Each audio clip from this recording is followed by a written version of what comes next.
لله رب العالمين والصلاة والسلام على أفضل الأنبياء والمرسلين وعلى آله وأصحابه أجمعين. أما بعد فقد قال الله تبارك وتعالى في شأن حبيبه الكريم إن الله وملائكته يصلون على النبي يا أيها الذين آمنوا صلوا عليه وسلموا تسليما. اللهم صل على سيدنا محمد وعلى آل سيدنا محمد وبارك وسلم. اللهم صل على سيدنا محمد وعلى آل سيدنا محمد وبارك وسلم. اللهم صل على سيدنا محمد وعلى آل سيدنا محمد وبارك وسلم. بسم الله الرحمن الرحيم. وَإِنَّ مِنْهُمْ لَفَرِيقًا يَلْؤُونَ أَلْسِنَتَهُمْ بِالْكِتَابِ لِتَحْسَبُوهُ مِنَ الْكِتَابِ وَمَا هُوَ مِنَ الْكِتَابِ وَيَقُولُونَ هُوَ مِنْ عِنْدِ اللَّهِ وَمَا هُوَ مِنْ عِنْدِ اللَّهِ وَيَقُولُونَ عَلَى اللَّهِ الْكَذِبَ وَهُمْ يَعْلَمُونَ. صدق اللہ العظیم. اور ان میں کچھ وہ ہیں جو زبان پھیر کر کتاب میں میل کرتے ہیں کہ تم سمجھو یہ بھی کتاب میں ہے اور وہ کتاب میں نہیں، اور کہتے ہیں کہ یہ اللہ کے پاس سے ہے اور اللہ کے پاس سے نہیں، اور اللہ پر دیدہ و دانستہ جھوٹ باندھتے ہیں. معزز حاضرین، گزشتہ 2 اتوار قبل آپ حضرات نے جن باتوں کو سماعت فرمایا ان میں یہ بات تھی کہ جو یعنی یہودی تھے، علماء یہود، وہ لوگ کتاب میں خیانت کرتے تھے، مال میں بھی خیانت کرتے تھے. مال کی خیانت یہ ہے کہ لے لینا اور پوچھنے پر نہ دینا. کتاب میں خیانت یہ کہ جو تعریفیں آئی حضور صلی اللہ علیہ وسلم کی شان میں ان باتوں کو چھپا دینا، اور یہ بتانا کہ یہ اس میں ذکر نہیں ہے، اور جن کا ذکر ہے وہ یہ نہیں ہے، یعنی حضور صلی اللہ علیہ وسلم کے خلاف. اب تیسری بات آج جو بیان ہو رہی ہے وہ یہ کہ یہ بدتر خائن وہ ہے، خائن کے معنی خیانت کرنے والا، بدتر وہ ہے جو لباس تو بڑا تقوی کا رہتا ہے، لباس بڑا متقیانہ اور پرہیزگارانہ ہوتا ہے، مگر اس لباس کے بھیس میں وہ دین کی باتوں میں خیانت کرتا ہے. جی بھروسہ کر لیا، اچھا متقی آدمی ہے، پرہیزگار آدمی ہے، نیک آدمی ہے، لوگوں کو بھروسے میں لے لیا، اعتماد میں لے لیا، پھر اس کے بعد لوگوں کے اس سلسلے میں لوگوں سے حق میں خیانت کرتا ہے. یہ مرض ہے جس کے خلاف قرآن بول رہا ہے. یہ مرض بھی یہودیوں کی طرف سے آیا ہے، یہ بیماری بھی یہودیوں کی طرف سے آئی ہے، اس لیے انہیں بدتر خائن کہا ہے. پہلے تو خیانت کا ذکر تھا، اب سب سے بدتر خیانت کرنے والے لوگ یہ ہیں کہ جو کتاب اللہ کو سامنے رکھ کر، کتاب کے حوالے سے لوگوں کے ایمان کو برباد کرتے ہیں، وہ سب سے بدتر خائن ہے. جن کا لباس بڑا عمدہ، جن کا چہرہ بڑا پیارا، جن کی وضاحت بڑی نرالی، لوگوں کو متاثر کرنے والی وضاحت، ایسی حالت میں یہ لوگ ہیں جو خیانت کرتے ہیں، اس کو بیان کیا جا رہا ہے.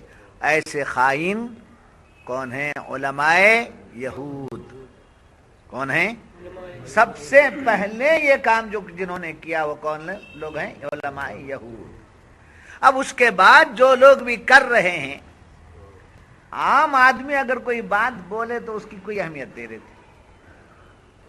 مثلا اگر کوئی جنرل آدمی آپ سے یہ کہہ دے کہ دیکھو قرآن میں ایسا وہ نہیں کرنا کہتے، یہ نہیں کرنا، آپ عالم ہیں کیا؟ آپ کو کیا معلوم جی؟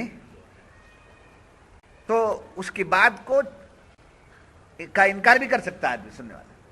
وہی بات اگر ایک مولانا کہہ دے جو اتھارٹی والا ہے، علم والا ہے، وہ اگر کہہ دے تو یقین کر لیتے ہیں۔ حالانکہ دو بندے ہیں، ایک وہ ہے جس کے پاس اتھارٹی نہیں ہے، علم نہیں ہے، صلاحیت نہیں ہے، کسی سے سنا اور آ کر کے سنا دیا۔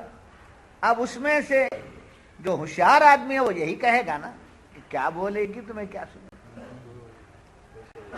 وہ کیا بولے تمہیں کیا سنے کیا معلوم، تمہیں کیا سمجھے کیا معلوم، نہیں ایسا نہیں ہوگا، ایسا نہیں، کچھ تو گنجائش ہے انکار کرنے کی۔ مگر جو علم کا لباس پہن لے، وضاقتہ بڑی عمدہ رکھ لے، تقوی اور پرہیزگاری کے ساتھ اگر کوئی بات بیان کرے تو اب اس کی بات کو نہیں دیکھیں گے بلکہ اس کی وضاقتہ کو فوراً ایکسپٹ کر لیتے ہیں، مان لیتے ہیں۔ تو قرآن یہی بتا رہا ہے کہ علماء یہود جو کرتے تھے وہ جنرل لوگ نہیں کرتے تھے، وہ عالم یہودیوں کے جنرل لوگ نہیں کرتے تھے بلکہ کیا کرتے تھے، عالم لوگ کرتے تھے۔ تو اللہ تعالیٰ کو وہ بہت بڑے ناپسند لوگ ہیں جو علم کے لباس میں، تقوی کے لباس میں، پرہیزگاری کے لباس میں اللہ کی کتاب میں تبدیلی کرتے ہیں، یہ اللہ کو بہت ناپسند، سمجھو، بدترین خائن کہا گیا۔ جی اچھا، یہاں اور ایک پتے کی بات ہے، پہلے کیا سن رہے تھے آپ کہ جو باتیں تھیں اس کا انکار کر لیتے تھے یا کسی پر ہاتھ رکھ دیتے تھے، سمجھے، یہ اس میں نہیں آیا ہے یہ کہتے تھے۔ مگر آج جو بیان ہو رہی ہے بات وہ یہ کہ پڑھتے تھے اور جیسا توریت میں لکھا ویسا پڑھتے، مگر زبان ذرا پلٹ لیتے، زبان تھوڑا پلٹ لیتے، پلٹ کر معنی مطلب الگ نکالتے، اور پلٹ کر زبان پلٹ کر جب پڑھتے تو معنی بدل جاتا ہے، تو یہ معنی ہے اس کا، یہ ہے کتاب میں، یہ اللہ کی طرف کی کتاب میں۔ جی جیسے اپنے طرف سے جو چاہا ملا دیا، جی یہ ملانے والے لوگ کون، کعب بن اشرف، مالک بن سائف وغیرہ کے تعلق سے آتے ہیں۔ تو یہ کیسے زبان پلٹتے تھے؟ جیسے ایک مثال قرآن کریم میں اللہ تعالیٰ نے دی ہے، یا ایھا الذین آمنوا لا تقولوا رائنا، اے ایمان والو تم مت کہو رائنا۔ صحابہ حضور کو کی خدمت میں عرض کرتے، رائنا یا رسول اللہ، رائنا یا رسول اللہ، ہماری رعایت فرمائیے اللہ کے رسول۔ تو یہودی کیا کرتے تھے، وہ رائنا کا لفظ صحابہ کی زبان سے تھا، یہ کیا کرتے تھے، دیکھو قرآن میں ہے، سمجھے، رائنا، رائنا یا رسول اللہ، معاذ اللہ سے۔ اب رائنا میں اور رائنا میں فرق کیا؟ رائنا کا مطلب ہماری رعایت فرمائیے، رائنا کا مطلب اے ہماری بکریوں کے چرانے والے، اے چرواہے، اے ہمارے چرواہے۔ تو کیا ان کے ذہنوں میں، ان کے دماغوں میں، ان کے دلوں میں کیا بات تھی حضور کو کی شان میں؟ گستاخی۔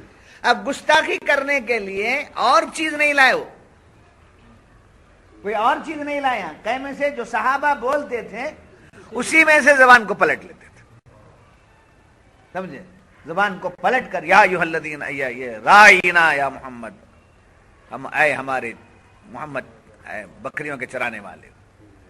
تو اللہ تبارک و تعالیٰ نے ان کی اس حرکت کو دیکھ کر ایمان والوں کو منع کر دیا، ان سے نہیں کہا تم کیوں ایسا کہتے ہو، میرے محبوب کی شان میں تم ایسا کیوں کہتے ہو، تم کو کیا حق ہے کہنے کا، یہ ان سے نہیں، یا اہل الکتاب، یا اہل الکتاب لا تقولوا رائینا، اے اہل کتاب مت کہو رائینا، معاذ اللہ۔